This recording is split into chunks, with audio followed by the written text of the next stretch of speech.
दोस्तों, आज हम एक ऐसे विषय पे चर्चा करेंगे जिसका नाम है जिंदगी। और मेरी कहानी का नाम ही जिंदगी है। और मैं अपनी पूरी जर्नी, आज मैं 52 साल का हूँ और इस 52 साल के एक्सपीरियंस को मैं अपनी जुबानी इस चैनल के माध्यम से शेयर करूँगा। मेरी लाइफ में बहुत अप डाउन रहे हैं। उनके एक्सपीरियंसेस, क्या क्या उस जर्नी में हुआ, क्या चीज आदमी को स्ट्रांग बनाती है, क्या चीज आदमी को कमजोर बनाती है, इन सब पहलुओं पे बात करेंगे। तो स्टार्ट करते हैं जिंदगी से। नमस्कार दोस्तों, मैं ठाकुर सुनील चौहान एक छोटे से गांव मैनपुरी में 9/11/1972 को पैदा हुआ। जो मेरी दादी और मेरी मम्मी बताती हैं कि हमारा बचपन बड़ा अभाव में बीता, मतलब कि हमारे को खाने के भी लाले हुआ करते थे। क्योंकि मेरे दादाजी की जब डेथ हुई थी तो मेरे फादर, जिन्हें मैं डैडी कहता हूँ, उनकी एज 15 या 16 साल रही होगी।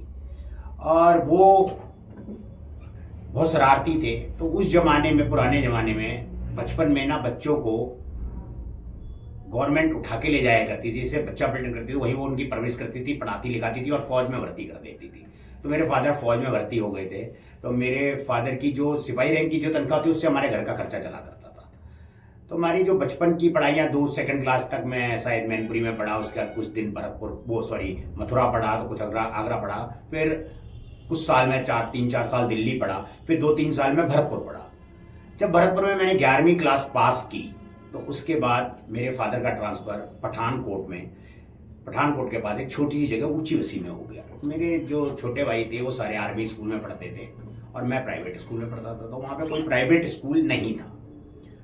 तो इसलिए मेरे घर वालों ने फैसला किया कि मुझे मेरे चाचा भी कहते हो मुझे शर्म। आगे मैं रिश्तों की भी परिभाषा बताऊंगा कि आपकी जिंदगी में बहुत सारे ऐसे रिश्ते होते हैं जिन पे आप बहुत फक्र महसूस करते हो और वो आपके साथ क्या क्या करते हैं। ये पूरी जिंदगी की कहानी है, वो आगे मैं आपको बताऊंगा। तो उनके पास वो मेरे डैडी के सगे भाई थे। मेरे डैडी ने उनकी नौकरी लगवाई हुई थी वहीं आर्मी में, तो उनके पास मुझे भेज दिया। 1988 की ये बात है। तो मैं वहाँ 12th क्लास में मेरा एडमिशन हुआ। मैं पहले भी दिल्ली 3-4 साल पढ़ के जाता था, उस स्कूल में मेरा एडमिशन हुआ। तो वो जब मैं डैडी के साथ था तो बड़ी बंदिशों में रहता था। कोई भी चीज़ अपनी मर्जी से नहीं कर सकता था। टाइमिंग से घर आना, टाइमिंग से जाना, तो मतलब एक बड़े बंदिशों वाली ज़िंदगी थी। और वहाँ जाके मैं आज़ाद होगा, मैं किसी भी टाइम आऊँ, किसी भी टाइम जाऊँ। तो चाचा जी कुछ पूछते नहीं थे। मैं 12 बजे आऊँ रात में, तब भी वो कुछ नहीं पूछते थे। सुबह कितने बजे भी चला जाऊँ, स्कूल जाऊँ या नहीं जाऊँ, उनको कोई मतलब नहीं था। वो अपनी ज़िंदगी में वो थे, वो बस मैं एक तरीके से उनके यहाँ रह रहा था। तो जब मुझे इतनी आज़ादी मिल गई तो मैंने एक अपनी वहाँ दोस्तों की मंडली बन गई, उनके साथ आवारागर्दी करने लग गया। बहुत शरारती था मैं। और मेरी एक गर्लफ्रेंड भी बन गई। तो हम सब लोग क्या करते थे, जो बड़े बड़े बच्चे थे हमसे, उनको हम देखते थे किस किस के पास बाइक है, तो हम उसकी डुप्लीकेट बाइक की चाबियां बनवा लिया करते थे। और हमें पता होता था ये 9-10 बजे तक उठेगा, तो हम 6-7 बजे उठकर उसकी बाइक चुपके से निकाल लाते थे। और फ्लैटों में जाके पाइप से, पहले डिवरी वाले पेट्रोल की टंकियां हुआ करती थी स्कूटर में, उससे पाइप से पेट्रोल निकाल के उसमें डाल के और हम वो बाइकें चलाया करते थे। और 9 बजे से पहले पहले ले आके खड़ी कर दिया करते थे। हम लोग इतने शरारती थे। और रात में हम 11-12 बजे तक घूमते थे, तो आइसक्रीम की रेडियां लगी हुई होती थी, उनके ताले तोड़ के उसमें से आइसक्रीम निकाल के चोरी कर लिया करते थे। तो मतलब कि वो एक अलग सा माहौल क्रिएट होता जा रहा था। मतलब कि एक अलग तरीके का सुनील बनता हुआ जा रहा था। तो धीरे धीरे धीरे डेवलप होता गया। धीरे धीरे धीरे धीरे मैंने वहाँ 12वीं क्लास जब पास की तो मेरे घर वालों ने, यहाँ मेरे डैडी रिटायर हो गए और वो गाँव हो गए, उन्होंने मेरी एक शादी तय कर दी। मेरी शादी तय कर दी मेरे से बिना पूछे। क्योंकि मेरी चाची ने मेरे घर जाके बता दिया था कि इसका एक लड़की से चक्कर चल रहा है। वो मतलब उनको पता चल गया होगा अड़ोसी पड़ोसी से, जैसे भी फ्रेंड बट।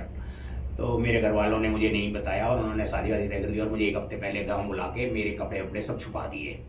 कपड़े वपड़े छुपा दिए और फिर मुझे पता चला कि मेरी शादी है 1 हफ्ते के अंदर, ये है वो। तो भाई मैं बहुत परेशान हुआ। मैंने खूब मनाने की कोशिश की। मैं अपनी मामी को अपने फेवर में ले गया, सबको, मतलब बहुत सारे लोगों को मैंने फेवर करके अपने घर लेके। मेरे डैडी से सब डरते थे, वो ये चीज़ किसी की मान ही नहीं सकते थे। भाई अब क्या हुआ, शादी से 2 दिन रह गए तो मैंने अपनी मम्मी को रो धो के बनाया। मैंने, मेरे सारे दोस्त तो दिल्ली में रहते हैं, तो प्लीज़ मेरे को उनको बुलाना पड़ेगा, तो मैं दिल्ली जाना चाहता हूँ, प्लीज़ प्लीज़, मैं कुछ नहीं ये वो। तब मैंने कहा मैं तुम्हारी सब चीज़ों से एग्री। तो मेरे डैडी से मम्मी ने मेरी बात की।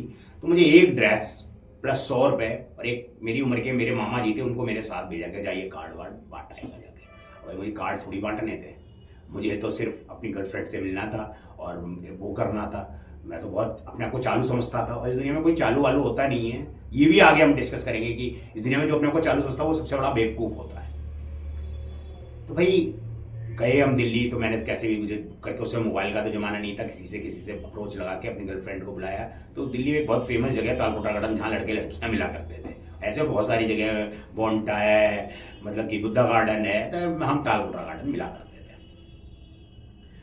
तो भाई वो आई, उसने कहा कि, मैंने कहा मेरी शादी हो रही है, और हम लोग भाग चलते। तो मुझे शादी में ना एक अंगूठी और एक सोने की चैन मिली थी, मैंने ये बेच देंगे और अपना कुछ दिन का, फिर मैं कुछ काम कर लूंगा और हम लोग वहीं रहेंगे, चल के कहीं चलते ही। करे नहीं, तुम कैसी बातें कर रहे हो, अभी तुम्हारे पास है क्या, तुम कुछ जानते नहीं हो, हमारा जीवन यापन कैसे होगा। वो बहुत समझदार लड़की थी और बहुत इंटेलिजेंट लड़की थी, मैं कुछ नहीं हूँ उसके आगे, वो बहुत समझदार और बहुत इंटेलिजेंट थी। तो उसने मुझे समझाया, मैंने कहा तुम बहाना बना रही हो, तुम मेरे से शादी ही नहीं करना चाहती हो। करीब जब मैं एक लड़की होके मैं तुमसे वादा करती हूँ कि आज से 4-5 साल बाद हम शादी करेंगे, मैं 4-5 साल तक अपनी शादी नहीं होने दूँ, तुम लड़का होके नहीं रुक सकते, ये और वो। लेकिन मैंने उसकी दोस्तों एक भी बात नहीं सुनी, और मैं अपनी जिद में सवार, और मैंने भाई उसको उल्टा सीधा कहा, उसको थप्पड़ भी मार दिया मैंने, और मैं चला आया। और भाई रेलवे स्टेशन आके मेरे मामा जी मेरे साथ थे, मैंने कहा भाई मैं तो बॉम्बे जा रहा हूँ, मैं अब गाँव भी नहीं जाऊँगा, ये यार वो भाई मुझे कहते रहे ये वो, यार नहीं ऐसा होता। अच्छा, उन्होंने कहा अगर मैं इससे ज़्यादा कहूँगा तो ये भाई ये जिद्दी किस्म का आदमी है, गुस्से किस्म का आदमी है, और ये भाग जाएगा। इसलिए उन्होंने कहा चल अच्छा ऐसा करते, चल आप पिक्चर देखते फिर चलेंगे बॉम्बे। वहीं चांदनी चौक पे एक पुराना थिएटर है, मिनरवा, शायद आज हो या ना हो मुझे नहीं पता। तो उस मिनरवा थिएटर में मैंने, वो लोग मुझे पिक्चर दिखाने गए, विरोधी फिल्म थी मेरे मामा जी। 9 से 12 हमने पिक्चर देखी, तो 3-4 घंटे में थोड़ा सा मेरा दिमाग डाइवर्ट उन्होंने किया। और उसके बाद मुझे बोले देख भाई तू भागना भाग जा बॉम्बे, मैं भी नहीं घर जाऊँगा, मैं भी तेरे साथ बॉम्बे चलूँगा। तो भाई मैं जाऊँगा तो मुझे भी मारा पीटा जाएगा। तो कह रहा भाई तू ऐसा कर, भाई तेरी मम्मी मर जाएगी, तेरा बापू मर जाएगी, जैसे तुझे पता ही है वो। उन्होंने मुझे बरगला लिया। अगले दिन दोस्तों मेरी बारात जानी, और सुबह 5 बजे हम लोग दिल्ली से मैनपुरी के लिए निकल रहे हैं। भाई जब मैं 2-3-4 बजे के करीब मैनपुरी पहुंचा, तो वहाँ पे तो रो रहे थे सभी लोग, किसी ने खाना नहीं खाया, पानी नहीं पिया, सब लोगों ने सोचा लड़का तो भाग गया। मेरे डैडी ने मेरी मम्मी को बहुत डांटा कि तुमने भेजा क्यों, ये वो, भाई बहुत सारी तमाम की बातें हुई। फिर जैसे जैसे मेरे को देख के सब लोगों ने जैसे तैसे करके मेरी बारात गई और मेरी शादी हो गई एक अनजान लड़की से, जिसे मैं जानता भी नहीं था, पहचानता भी नहीं था, कभी देखा भी नहीं था, और उस लड़की से मेरी शादी हो गई। शादी होके आई, तब रीति रिवाज हुए। 4-5 दिन बाद मेरी डैडी से किसी बात पे लड़ाई हो गई, और मैंने अपना बैग उठाया और मैं भाग गया। मेरी जेब में 10 रुपए थे। तो मैनपुरी से दिल्ली के लिए एक ही ट्रेन चलती थी, कालिंदी एक्सप्रेस, रात के 12:30 बजे। मैं उसमें बैठ गया लोकल डब्बे में, और पूरी ट्रेन खाली हुआ करती थी उस जमाने में दोस्तों। तो मैं एक बर्थ पे लेट गया, और धीरे धीरे जैसे ही 2-3 स्टेशन आ गए थे, टीटी आया, मैं सो रहा, तो उसने जगाया, कर टिकट। तो मैंने नीचे की तरफ देखा, मैंने यहाँ मेरे डैडी लेटे हुए थे, शायद बाथरूम गए होंगे, अभी आ रहे होंगे, मैं दिखाता हूँ। तो वो अगले उसमें चला गया। जैसे ही वो अगले उसमें गया, मैं उसे देखता रहा, मैं तुरंत दौड़ के उतरा और भाग के दूसरे डब्बों में चढ़ गया, और जैसे तैसे मैं दिल्ली पहुंच गया। तो दोस्तों इससे आगे हम अगले उस पर बात करेंगे। तो नमस्कार।